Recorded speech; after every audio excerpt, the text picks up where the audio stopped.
नमस्कार, मैं हूं अनुपम। इस वक्त के बुलेटिन के साथ कोलकाता में मोदी विरोधी रैली। मोदी को हराने के क्षेत्रीय शतरप एकजुट हुए हैं। ममता के बुलावे पर विपक्षी दलों के नेता वहां पर पहुंचे हैं। एक मंच पर पीएम पद के कई दावेदार।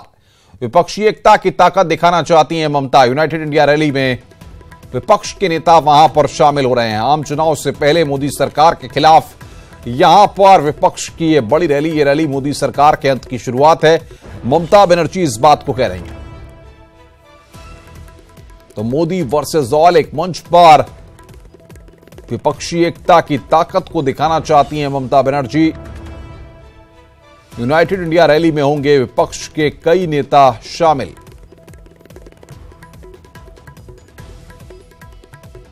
आम चुनाव से पहले मोदी सरकार के खिलाफ यहां पर यह रैली है। यह रैली मोदी सरकार के अंत की शुरुआत है। ममता बनर्जी ने इस बात को कहा है। तो मोदी वर्सेस ऑल, यहां पर ममता बनर्जी की रैली की तस्वीरें हम आपको दिखा रहे हैं। मोदी को रोकने के लिए ममता बनर्जी की यहां पर रैली, जिसमें विपक्ष पूरी ताकत के साथ वहां पर पहुंच रहा है। 20 दलों के नेता वहां पर जुट रहे हैं। सवाल लेकिन एक अपने आप में है कि आखिर राहुल गांधी और मायावती दोनों ने अपने प्रतिनिधि वहां पर भेजे हैं, लेकिन खुद ममता बनर्जी के मंच को साझा नहीं किया। इसको किस नजरिए से समझा जाए, क्या इसके पॉलिटिकल एस्पेक्ट्स हैं, किस तरीके से आने वाले वक्त में क्या चीजों को देखा जाए, क्योंकि जिस तरीके से समूचा विपक्ष यहां पर एकजुट होकर के एक मैसेज देने की कोशिश कर रहा है, उसके बाद अब कई सवाल खड़े होते हैं।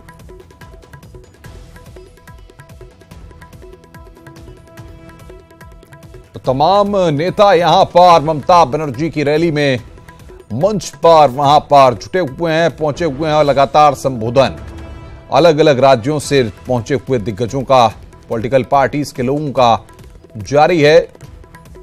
शरद यादव को आप देख रहे हैं इस वक्त तस्वीरों में।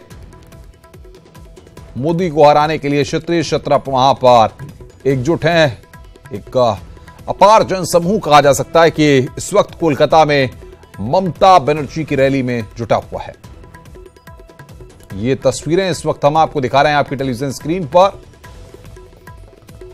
विपक्षी एकता की ताकत को दिखाना चाहती हैं ममता बनर्जी और मोदी वर्सेस ऑल के दृश्य इस वक्त आपकी टेलीविजन स्क्रीन पर।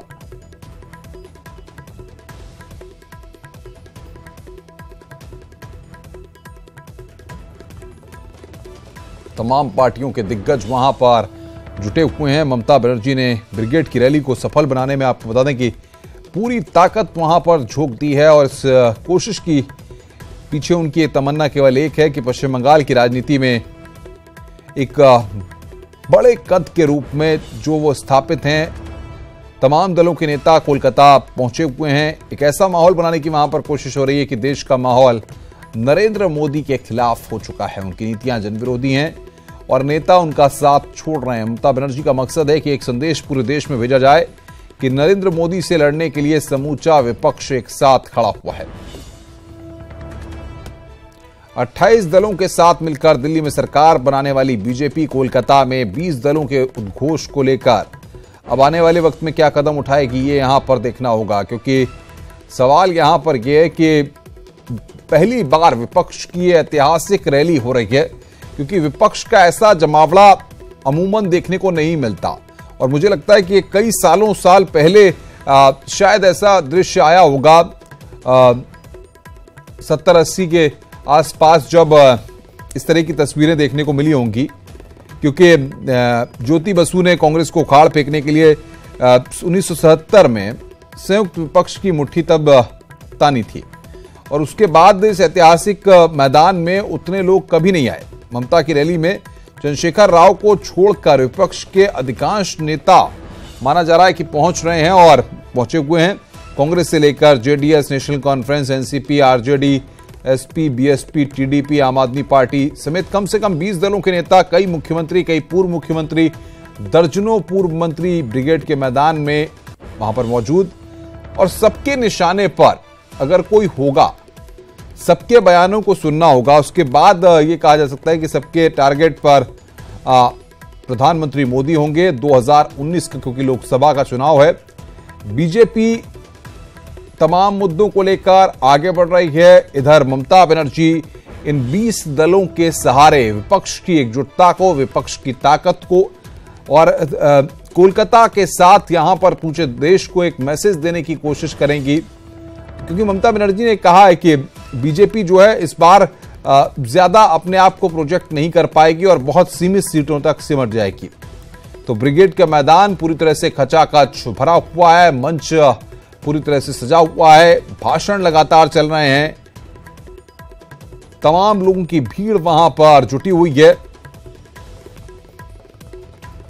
यह बात सबसे बड़ी है कि ममता बनर्जी इस बात के संकेत दे चुकी हैं कि यहां से कोलकाता से एक ऐसा मैसेज दिया जाए जो मैसेज समूचे दूर तलक जाए, यानी कि देश के कोने कोने तक यह मैसेज जाए। इसीलिए उन्होंने कहा कि भगवा पार्टी के कुशासन के खिलाफ संयुक्त लड़ाई का संकल्प है। बीजेपी के कुशासन के खिलाफ यह संयुक्त भारत रैली होगी और बीजेपी के लिए जिस तरीके से चीजों को लेकर के आरोप प्रत्यारोप चल रहे हैं, उतना दर्शा जरूर रहे हैं कि यहां पर अब 2019 का सियासी दंगल जो है वो नेट टू नेट होना है, क्योंकि उत्तर प्रदेश के भी समीकरणों को अगर हम देखा जाए तो सपा और बसपा के साथ आने के बाद जो महागठबंधन की तस्वीर अब यहां पर बनती बिगड़ती दिखेगी, वो कहीं ना कहीं रिफ्लेक्ट करेगी आने वाले वक्त पर, और उसके किस तरीके के परिणाम होते हैं वो भी देखना होगा। एक बात महत्वपूर्ण जिसको हम लगातार कोट भी कर रहे हैं कि कोलकाता में इस मंच पर राहुल गांधी, मायावती की मौजूदगी न होना, उनके प्रतिनिधियों का वहां पर मौजूद रहना, ये किस तरीके से आने वाले वक्त में एक पॉलिटिकल एंगल है इसमें। क्या कारण है कि राहुल गांधी और क्या कारण है कि मायावती खुद आकर के इस रैली में शामिल नहीं हुई, जबकि मकसद साफ है। मायावती भी यही चाहती हैं कि मोदी को रोकना है, जबकि राहुल गांधी भी ये चाहते हैं कि बीजेपी को सत्ता में आने से रोकना है। उसके बाद भी अजीत सिंह को आप तस्वीरों में देख सकते हैं, शरद यादव भी तस्वीरों में आप देख सकते हैं। मोदी को हराने के लिए क्षत्रिय क्षत्रप जो है वहां पर एकजुट हुए हैं। अब सवाल कई खड़े हो रहे हैं। सवाल सबसे बड़ा यही है कि मायावती, और यहां पर आप देख सकते हैं शरद पवार, ममता बनर्जी को आप तस्वीरों में देख सकते हैं, अखिलेश यादव यहां पर तस्वीरों में देखे जा सकते हैं। तो तमाम राजनीतिक दलों के लोग पहुंचे हुए हैं और यहां पर अब नेट टू नेट जिसको कहा जा सकता है कि विपक्ष जो है अपनी ताकत को प्रदर्शित करके, अपनी शक्ति को प्रदर्शित करके यहां समूचे देश को यह मैसेज देना चाहता है कि किस तरीके से देश में मोदी के खिलाफ, मोदी सरकार के खिलाफ पूरी तरह से माहौल बन चुका है, और उसका पॉलिटिकल माइलेज यहां पर ये लेना चाहते हैं। देवगौड़ा साहब पहुंचे हैं वहां पर, वो दृश्य इस वक्त हम आपको दिखा रहे हैं।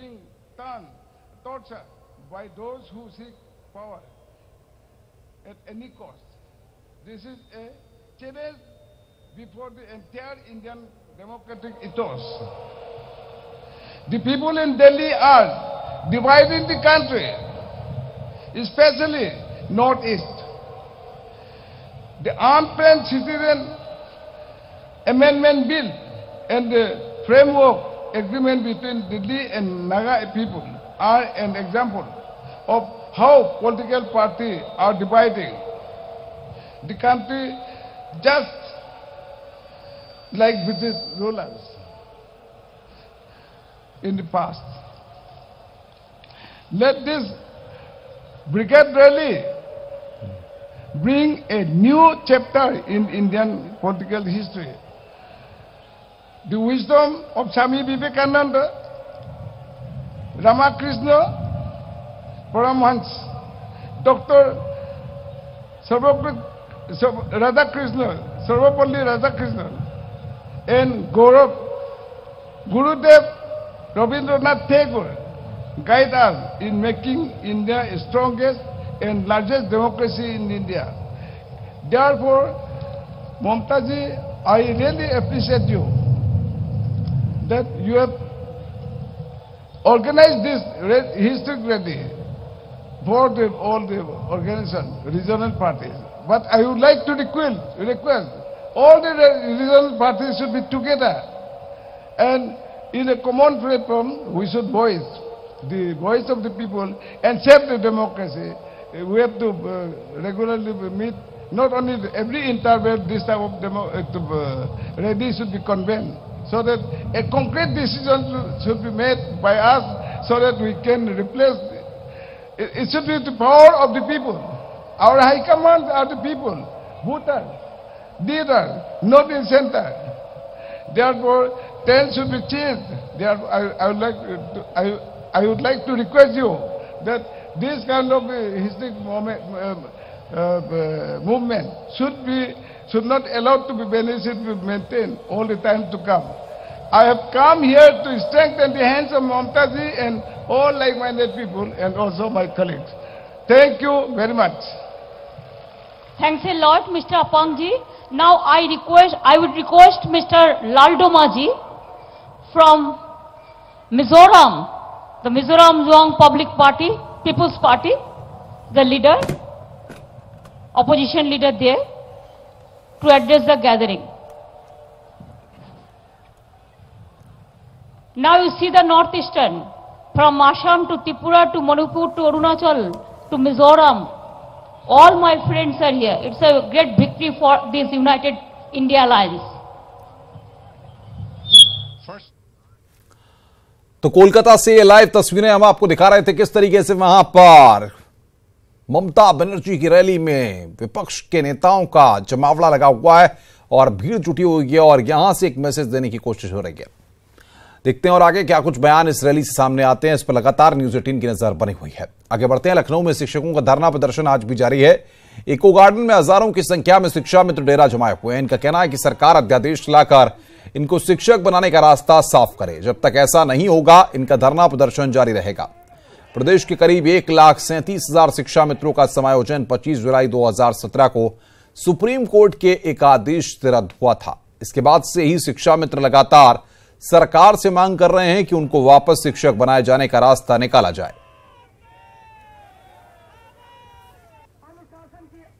तो अध्यादेश के जरिए समायोजन की यहां पर शिक्षा मित्रों की मांग है और यह प्रदर्शन लगातार जारी है। लखनऊ के इको गार्डन में शिक्षा मित्र लगातार प्रदर्शन कर रहे हैं। अब सवाल यहां पर यह कि सरकार इस पूरे मसले पर क्या कुछ कदम उठाती है, क्योंकि लगातार यह सरकार से अध्यादेश लाने की मांग कर रहे हैं और अध्यादेश के जरिए समायोजन की इनकी मांग है। ऐसे में बड़ी संख्या में शिक्षा मित्र जो इको गार्डन पार्क में जुटे हुए हैं, इनकी मांगों को लेकर जो बातचीत का सिलसिला है वो किस तरीके से आगे बढ़ेगा और क्या सरकार इस पूरे मसले पर, इनके मसले पर कोई कदम उठाएगी, ये आने वाला वक्त तो बताएगा ही। लेकिन आज जिस तरीके से प्रदर्शन कर रहे हैं, ऐसे में सरकार पर इसका क्या दबाव पड़ता है और क्या सरकार की तरफ से, अफसरशाही की तरफ से कोई बातचीत के लिए वहां पर पहुंचता है, कोई निष्कर्ष निकलता है, या फिर यह प्रदर्शन इसी तरह से अनवरत जारी रहता है, ये यहां पर देखना होगा।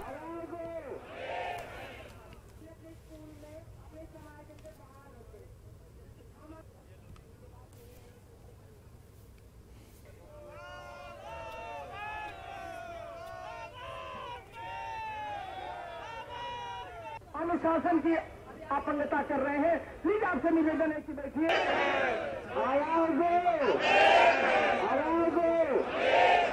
त्रिवेणी से मैं आया हूँ रात भर जाग करके।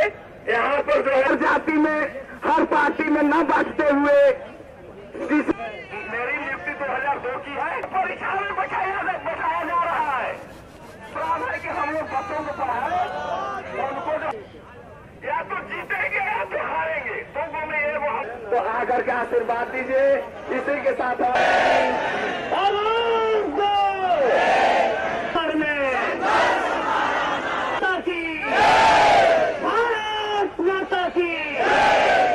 त्रिवेणी से मैं आया हूँ रात भर जाग करके। यहाँ पर जो हर जाति में, हर पार्टी में न बांटते हुए मेरी नियुक्ति 2002 की है। परीक्षा में बैठाया जा रहा है। सवाल है कि हम लोग बच्चों को पढ़ाए, उनको या तो जीतेंगे या तो हारेंगे, तो में ये वो तो आकर के आशीर्वाद दीजिए। इसी के साथ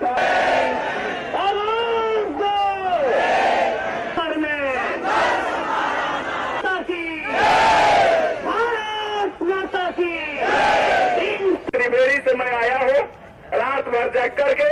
यहाँ पर जो हर जाति में, हर पार्टी में न बांटते हुए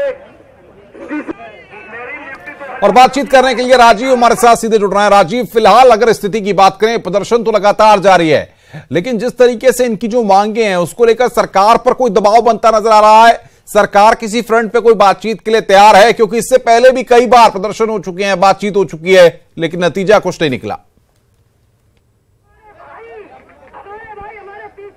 अनुपम, अगर शिक्षा मित्रों की समस्याओं की बात करें तो इससे पहले भी, जैसा कि इस वक्त सबसे पहले मैं आपको दिखाना चाहूँगा कि राजधानी लखनऊ के इको गार्डन में कल से ये जो धरना प्रदर्शन शिक्षा मित्रों का चल रहा है, ये रात में भी जारी रहा और सर्द रात में भी शिक्षा मित्र इसी इको गार्डन में डटे रहे। और सुबह होने के बाद एक बार फिर से आपके सामने आप देख रहे हैं कि हजारों की संख्या में उत्तर प्रदेश के विभिन्न जिलों से यहाँ पर शिक्षा मित्र पहुँचे हैं और अपनी विभिन्न मांगों को लेकर प्रदर्शन कर रहे हैं। ऐसे में जो जैसा कि आपने कहा कि सरकार ने पहले भी, ये कोई पहला मौका नहीं है जब शिक्षा मित्रों द्वारा अपनी मांगों को लेकर प्रदर्शन किया जा रहा है। बीते 2 सालों से लगातार शिक्षा मित्रों का यह प्रदर्शन जारी है। इसको देखते हुए सीएम योगी से भी कई बार शिक्षा मित्रों के संगठन ने मुलाकात की, पदाधिकारियों ने मुलाकात की। सीएम ने भी इनकी समस्याओं को गंभीरता से लिया और इनकी समस्याओं के निपटारे के लिए एक हाई कमेटी का गठन किया था। लेकिन अभी तक 6 माह बीत जाने के बावजूद अभी तक उस हाई पावर कमेटी की कोई रिपोर्ट नहीं आई है और यही कारण है कि शिक्षा मित्रों में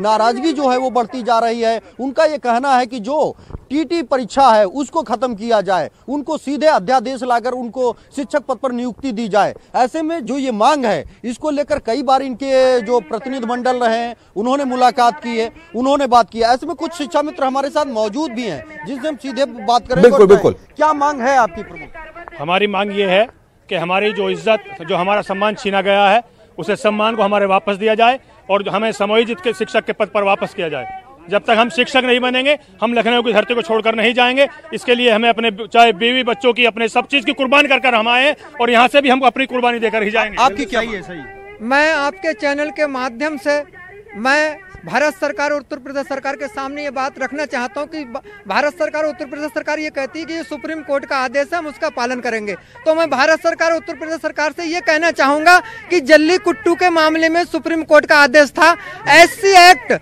और के मामले में भी सुप्रीम कोर्ट का आदेश था, उसको आपने निरस्त करके अध्यादेश लाए थे। तो आप कुछ लोगों के लिए अध्यादेश ला सकते हैं तो 1,72,000 के लिए शिक्षा मित्रों की रोटी बताने के लिए अध्यादेश क्यों नहीं ला सकते हैं? आपकी क्या बात? कई बार मांग हुई, क्या आश्वासन मिला, क्या रहा? कुछ नहीं मिला साहब, बहुत टाइम से हो रहा है लेकिन आश्वासन दे दें और करते कुछ नहीं है। बिल्कुल राजीव, मसला गंभीर है और जाहिर तौर पर अब देखना ये होगा कि आखिर सरकार इस पूरे मसले पर क्या करती है, क्योंकि बैठकें करने से, कमेटी बनाने से और बाकी चीजों को करने से अगर हल निकल जाएगा तो शायद ये प्रदर्शन इसी तरह चलते रहेंगे।